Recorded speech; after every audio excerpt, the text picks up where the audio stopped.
கவியுரைத்த கற்பனை போல் கைபிடித்த பூங்கொடியாள் பொய்யுரைத்த கவிதையை போல் போன கதை என்ன சொல்வேன். சிலை வடிக்க கல்லெடுத்தேன், சித்துளியால் செதுக்கி வைத்தேன். சிலை வடித்து முடியும் முன்னே தலை வெடித்து போனதம்மா.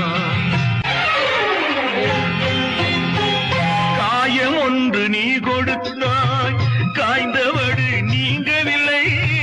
காய்ந்தவடு ஆறுதற்கோ கை தவழும் சேய் கொடுத்தாய்.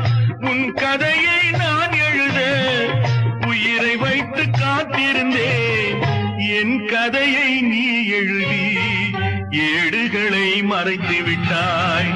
கனவுகளே கனவுகளே காலமெல்லாம் மாறி